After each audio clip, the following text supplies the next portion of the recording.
Greetings, blade fans. This old sword is back with you once again today. And I broke down and finally got a hold of this blade, the Benchmade Redoubt. And first of all, what the heck is Redoubt? Well, I looked it up in good old Merriam-Webster's online dictionary, and it is a military noun, a temporary or supplementary fortification, typically square or polygonal and without flanking defenses. The British stormed the rebel redoubt, and it is pronounced redoubt. So there you go.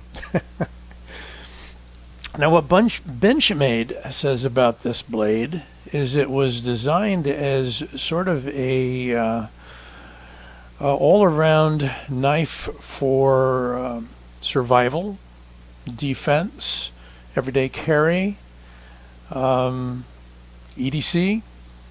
I said that, didn't I? Well, kind of something you want to have with you under many different circumstances. It's going to carry very light because it is a Grivory handle, which means that it is FRN, GRN, meaning glass-filled nylon, or fiberglass-filled nylon. Very hard, and both of these sections are from Grivory, but they're two different colors, and the green overlaps kind of a clamshell over the gray. Some have speculated that Benchmade may be offering different pieces, different colors in the future, where you can just take the screw out and slip it off. Now, speaking of screws, the clip is held on to the pommel and you can flip it over.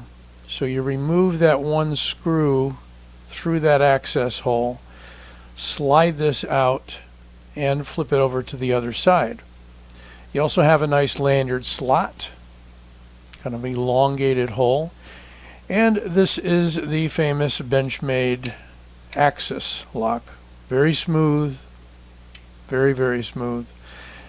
And you can correct me if I'm wrong, but I think they run their axis locks on washers, but could be bearings.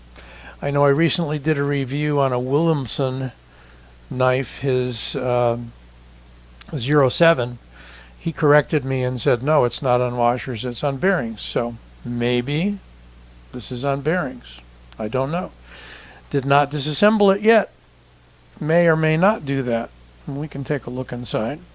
And while we're looking inside, we can check out all of that grid work inside where it's been molded and lightened.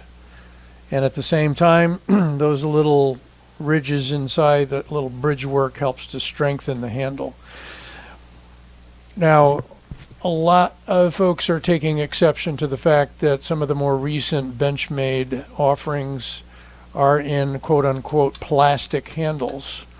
Keep in mind that G10 is also a plastic. Keep in mind that carbon fiber is also basically a plastic.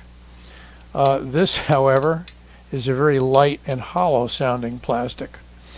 But this material, Grivory, has been proven on both Benchmade as well as Cold Steel and a few other companies to be very, very tough.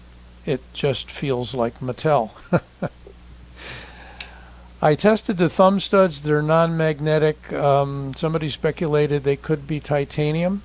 They could be. And this knife is made from CPM-D2, not to be confused with billet D2.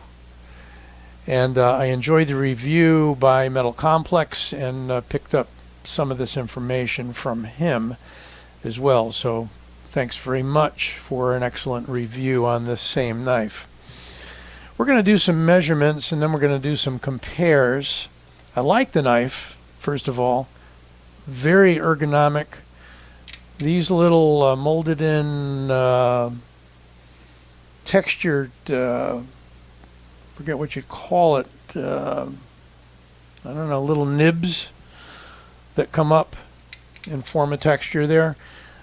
They bite pretty good into the hand. They're rounded over and whatnot, but you can feel it when you give this a squeeze. And I have no doubts this will work very well in a gloved hand as well as a bare hand. But may or may not feel comfortable to you. Certainly there's going to be very little slippage. 8 1/4 if we don't include the clip overall length. And just a hair over 3 1/2, we're going to call it 3.6, and a 3 1/2 inch cutting edge. In inches, handle at the thickest part is a 0.63, but it is well contoured.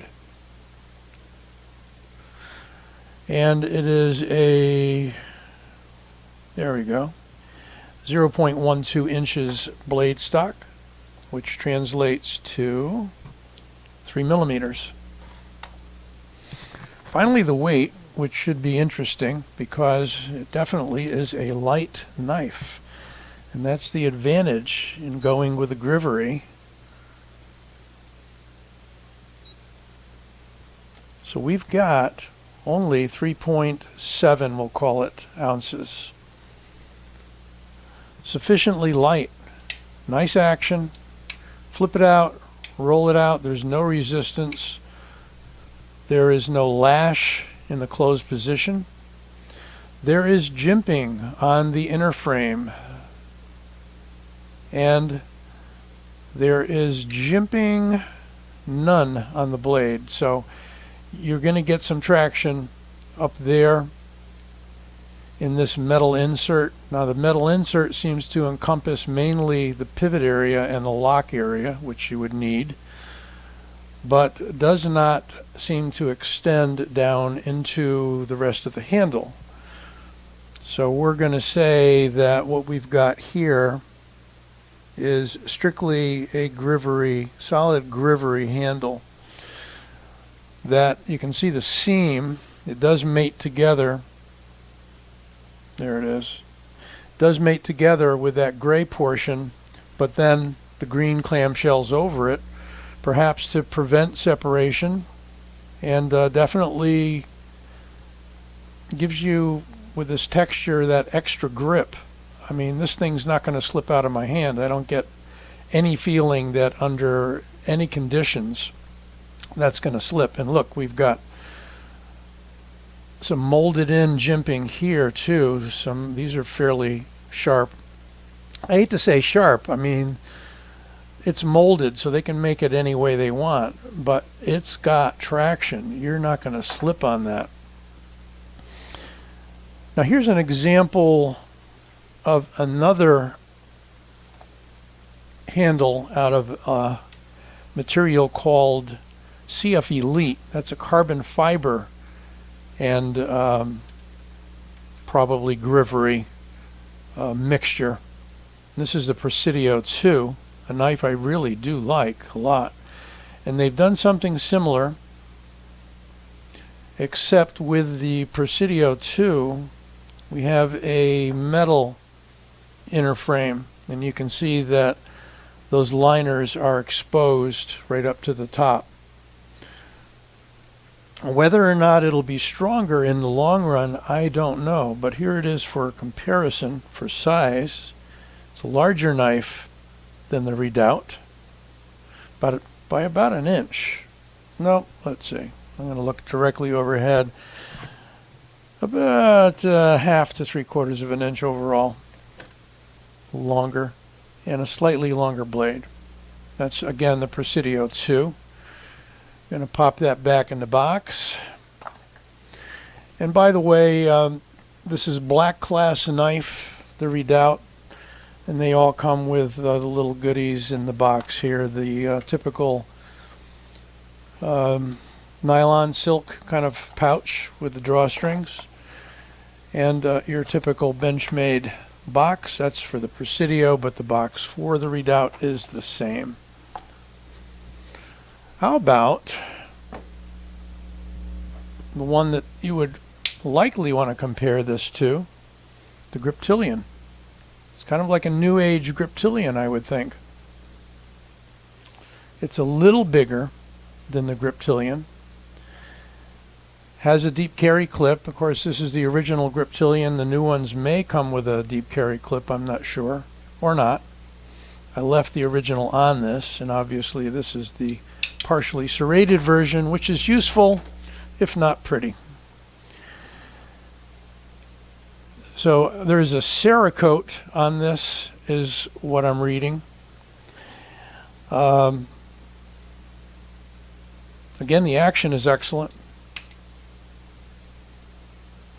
Deep carry clip, and it is not that enameled clip. It's kind of that blued clip, for lack of a better term. It's not going to wear off as quickly. Benchmade was using that coated, kind of an enamel coated clip for a while, and it would chip off after like 2 days of use, and it looked awful. This, I think, has a more business-like look, and that finish stays on there a lot longer, although it will wear over time. You can see I've got a similar clip on this one, on the Griptilian, and you can see it start to sort of shine through. But that's kind of a good-looking worn look, I think. You can pull back on the axis lock to open and close this as well, except under a camera where I don't have my usual great dexterity. Nice guard built in there, and you can sort of sneak your finger on the front there. You just have to be careful because, well, it looks like they've slightly trimmed that heel so that you don't poke yourself. I think that was a good idea, because very often, and there's a cut from another knife, my EDC, opening cellophane stuff in the wrong direction. Yeah, I mean, it really looks like this platform here is designed to choke up. You just have to not snug it in there too tight. Logo-wise, or billboarding-wise, there is your rather small Benchmade logo, CPM-D2 there. So not a whole lot of billboarding. This has almost kind of a crinkle look to it, and it's good. The CPM-D2 really doesn't have any more stain resistance than D2. It's about a 50% stainless steel. Just take a little bit of care of it, and should be fine. How about it compare to the Rat 1, of course. About a ½ inch longer or so on the Rat 1. Not bad. So we got a good sized knife here. Handle to blade ratio, if I can show you that, it's not bad. You know, we got about ½ inch left. And you don't want to stuff it in there too close to the end. You end up picking your finger up on the tip of the blade. Great action though. I mean, I'd have confidence to be able to open this either slowly or quickly under any circumstances. Very, very nice. So as far as kind of a survival EDC, lightweight, I think they did a good job with this. I was reluctant to pick it up because of the price. The MSRP on it is $180.